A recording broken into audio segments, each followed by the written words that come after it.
Alamak, kalau aku lupa angkat. Ya Allah, Beb.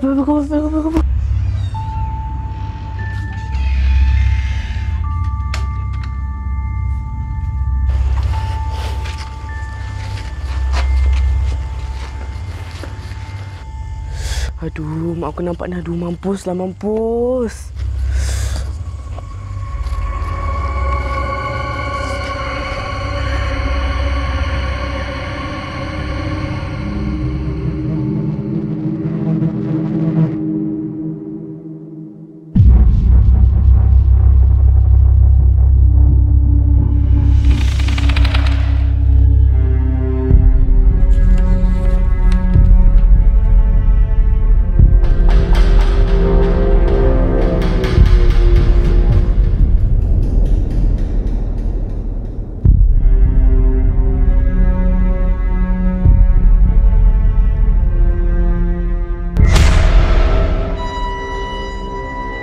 ولكل وجهة هو موليها فاستبقوا الخيرات أينما تكونوا يأت بكم الله جميعا إن الله على كل شيء قدير. Assalamualaikum warahmatullahi wabarakatuh dan salam sejahtera. Terima kasih kepada semua yang sudi hadir dalam siri kisah seram alam jin. Kali ini, kisah ini dikongsikan oleh seorang individu yang diberi nama sebagai Laila. Waktu ini, Laila baru berusia 16 tahun. Pelajar tingkatan 4 merupakan satu-satunya anak tunggal dalam keluarga. Mak dan ayah Laila bekerja sebagai seorang guru. Mak Laila cikgu dalam pelajaran subjek sejarah, manakala ayah Laila pula cikgu yang ini ustaz khusus dalam pelajaran agama Islam. Hui, detail Laila ni terangkan silsilah keluarga dia ni. Pada hari kejadian ni, mak dan ayah Laila perlu hadir ke satu seminar. Bermaksud apa tahu? Mak ayah Laila akan pulang lewat malam tu. Si Laila ni pula dah rancang awal dah. Sepanjang hari tu dia nak tengok TV drama series Netflix katanya. Boleh tahan jugalah si Laila ni ambil kesempatan, ambil peluang. Tapi kalian semua, sebelum mak dia pergi, mak Laila ni ada pesan pada Laila. Kain di jemuran kalau hujan jangan lupa angkat. Ataupun jangan lupa angkat kain tu sebelum waktu senja nanti. Ini adalah pesanan wajib daripada mak Laila. Waktu sudah menunjukkan jam 7.30 malam. Selepas solat maghrib, Laila ni pun sambung balik tengok Netflix. Alahai, budak ni kan. Sampailah jam dah menunjukkan pukul 9 suku malam. Barulah si Laila ni teringat tau. Alamak, kalau aku lupa angkat. Ya Allah, Beb. Dia pun keluarlah cepat-cepat keluar rumah nak angkat kain ni. Tapi pada awalnya, Laila ni tak ada fikir apa pun. Yang dia tahu, aduh, mak aku nampak dah. Aduh, mampus lah, mampus. masa dah selesai angkat kain tu, nak masuk ke dalam rumah balik, kali ni lain macam sikit. Sebab apa tahu? Bakul kain yang dia angkat sekarang ni terasa macam berat lah pula. Walhal sebelum ni selalunya okey, dia tak ada berat apa pun. Tiba-tiba si Laila ni rasa macam ada benda yang tak kena tau. Dia macam ada rasa ada benda yang sedang mematikan dia dari jauh. Tapi perasaan ni sebenarnya kalau kita terbawa-bawa perasaan takut tu normal lah.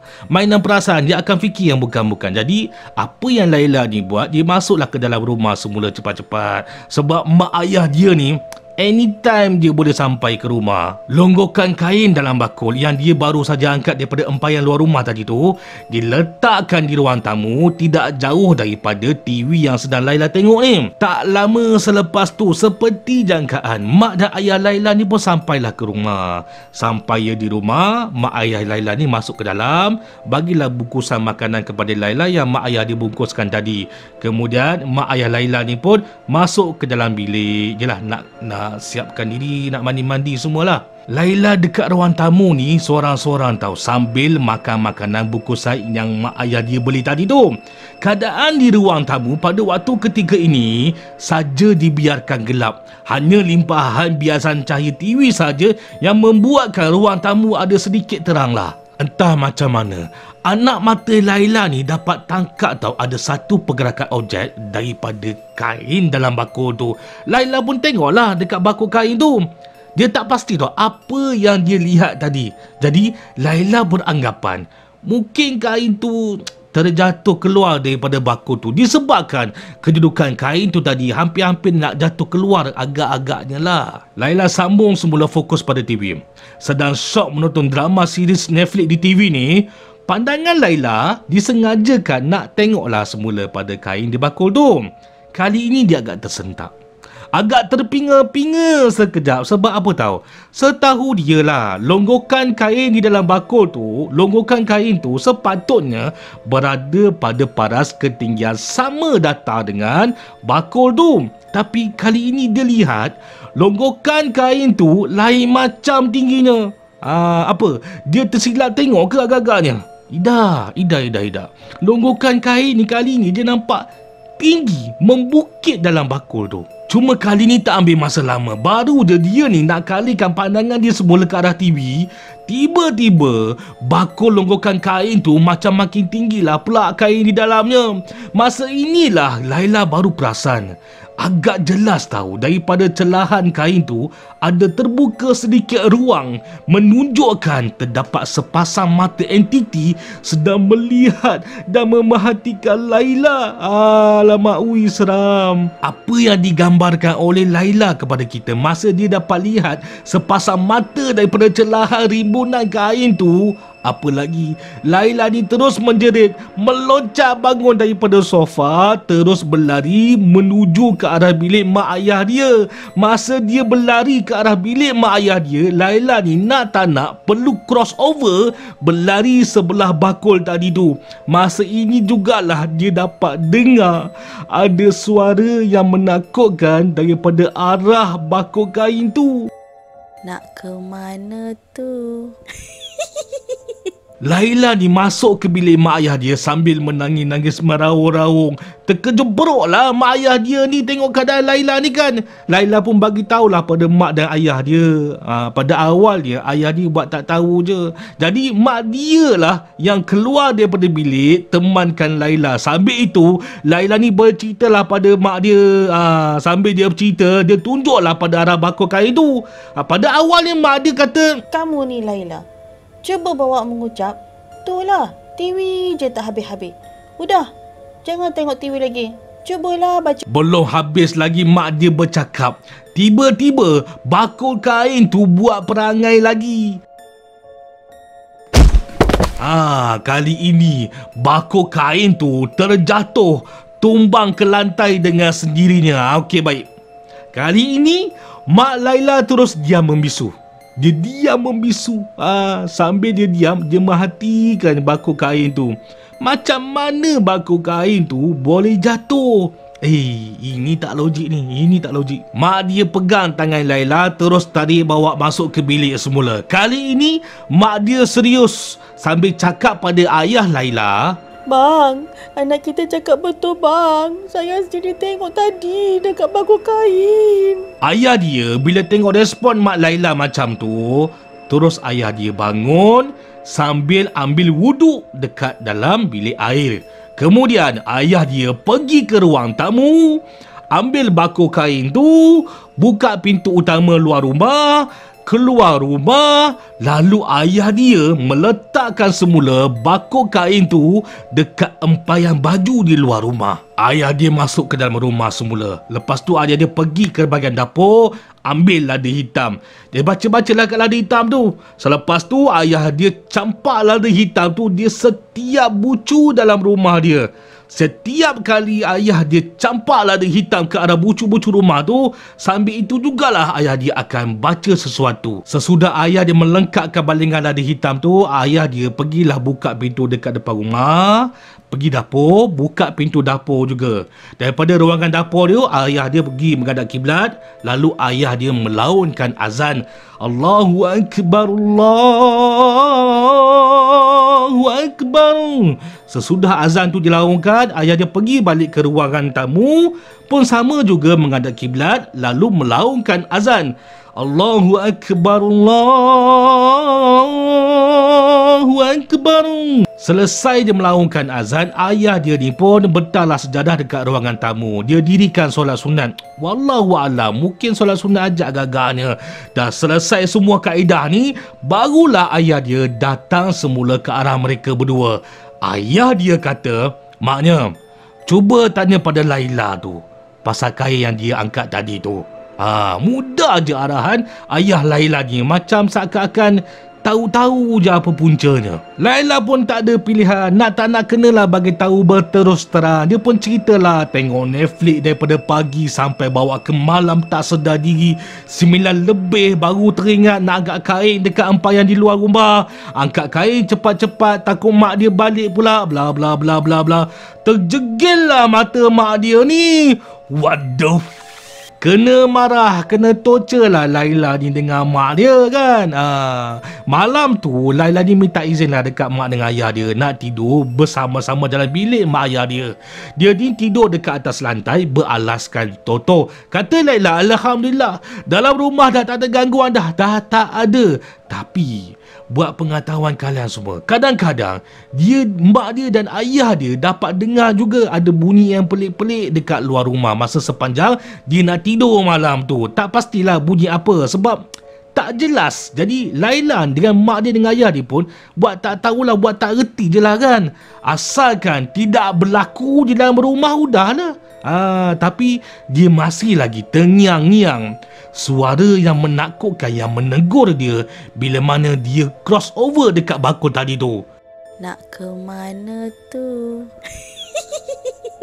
Dipendekkan ceritanya, keesokan paginya, kain yang diletakkan di luar rumah dekat empayan malam tadi tu dibawa masuk ke dalam semula, dibasuh semula, sambil-sambil tu bacalah apa-apa surah yang bersesuaian.